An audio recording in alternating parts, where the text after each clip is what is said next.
Magtatatlong linggo na ang gyera ng Israel at grupong Hamas pero lalo pa raw itong tumitindi. Kaya patuloy pa rin hinihintay ang pagbubukas ng Rafah border para makauwi na ang mga dayuhan sa Gaza. Mula mismo sa Egypt, may balita live si Rafi Tima. Rafi? Magandang umaga, Connie Oscar. Mag-alas 6 ng umaga ngayon dito sa Cairo kung saan hanggang ngayon ay naghihintay pa rin tayo ng balita kung bubuksan na ba itong Rafah crossing para nga sa mga naiipit na dayuhan sa Gaza. Kasama na yung ating mga kababayan. Malaki yung pangamba ngayon para sa mga matagal nang gustong umalis at tumawid sa border dahil lalo pa raw tumitindi nga yung pambobomba sa Gaza Strip.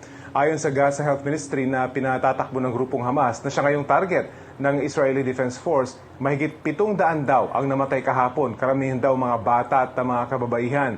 Pero paalala ng White House Security Council, ang numerong mga galing sa Hamas ay mahirap daw i-verify kung totoo o hindi.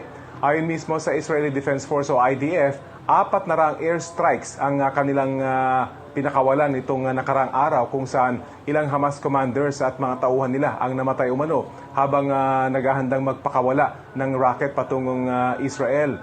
Mas marami ito kumpara sa 320 airstrikes kamakalawa. Ayon naman sa Philippine Embassy sa Jordan na may sakop sa Gaza, ligtas pa rin at all accounted for ang 136 na Pilipino. Karamihan sa kanila ay mga lumikas na sa Southern Gaza na sinasabing mas ligtas at na lugar malapit sa Rafah border. Pero may 3 Pilipino raw na nasa Gaza City pa hanggang sa mga oras na ito. At ito yung pinupulbos ngayon ng IDF. Pero nitong nakarang araw ay pahirapan yung pag-contact sa ating mga kababayan na naturang na nasa may Gaza Strip. Umaasa na lamang yung opisyal ng embahada sa Jordan na habang bukas yung Rafah crossing para sa humanitarian aid, meron pa rin yung posibilidad na payagan ng makalabas ang dayuhan kasama na yung ating mga kababayan at tumawid patungo dito sa Egypt. At yan pa rin ang latest mula rito sa Cairo. Connie, Oscar. Maraming salamat, Rafi Tima. Balita ko, may tututukan kayo tuwing 10:30 a.m. sa GTV. Alamin ang mahalagang balita at impormasyong dapat nyong malaman sa Balita Ko tuwing Lunes hanggang Biyernes. Mag-subscribe din sa GMA Integrated News sa YouTube.